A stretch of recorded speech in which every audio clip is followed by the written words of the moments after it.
मैं आपको एक बेसिक बता देती हूँ कि पीआर के कुछ कुछ ऑब्जेक्टिव्स, टोटल 9 ऑब्जेक्टिव्स होते हैं, जिसमें से जो 4-5 होते हैं वो कंपलसरी होते हैं और बाकी के ऑप्शनल होते हैं। ठीक है, आप उसमें से कुछ भी कर सकते हैं, जिसमें से ethics and professional, stakeholder communication, data analysis and risk management, financial and management accountant and audit and taxation skills.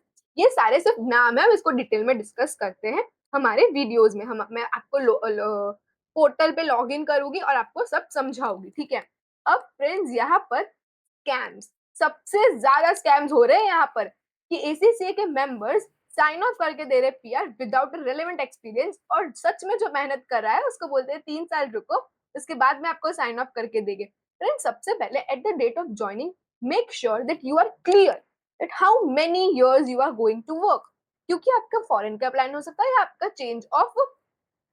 Change of employment का प्लान हो सकता है कि भाई मुझे ये फील्ड में इतना ही रहना है और फिर मैं दूसरी फील्ड में शिफ्ट हो जाऊंगा या हो जाऊंगी। तो आप पहले ही डे पर क्लियर कर दीजिए। ठीक है, क्योंकि देखिए आप 20-21 की साल में ये डिसाइड नहीं कर सकते हैं कि आप पूरी जिंदगी एक ही फर्म पे टिके रहे, राइट। आपका ये टाइम है जहां पर आप एक्सप्लोर कर रहे हो और आपका मेंबरशिप उसमें से सबसे बड़ा रोल प्ले करता है। तो प्लीज आप डे वन से क्लियर कर दीजिए कि भाई आप एक फिक्स टाइम डिसाइड कर दीजिए और उस दिन के बाद में उनसे टाइमलाइन साइन करवा दीजिए। अगर आपकी फर्म टाइमलाइन साइन नहीं कर रही है तो कुछ तो गड़बड़ है। तो गाइज, आपके पास डॉक्यूमेंट्स होने चाहिए, जैसे कि सैलरी स्लिप होनी चाहिए, सैलरी स्लिप्स होनी चाहिए, एक्सपीरियंस लेटर होना चाहिए, signed ACCA PR approval form. अगर वो देते हैं तो बहुत अच्छी बात है, अगर नहीं दे रहे मतलब वो कभी नहीं देने वाले हैं।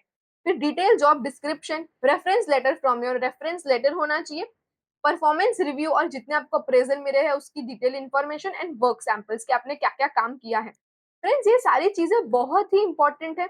आपको ये लगेगा कि ये सब क्यों ही बोल रहे हैं, बट आपकी ये फर्स्ट जॉब होगी। If you are ACCA student, आपकी फर्स्ट जॉब होगी और आपको ये सब फर्स्ट जॉब में ही नहीं पता होगा तो आप तो बहुत बुरी तरीके से फंसने वाले हो, क्योंकि पहली जॉब में आपसे बहुत काम करवाएंगे, आपका बहुत सारा टाइम लेगे, क्योंकि पहली जॉब आप ऑफकोर्स 1-2 साल के लिए करने वाले हो और आपको 1-2 साल बाद पता चलेगा कि भाई टाइम निकल गया और पीआर हाथ में ही नहीं आया और पूरा टाइम वेस्ट हो गया।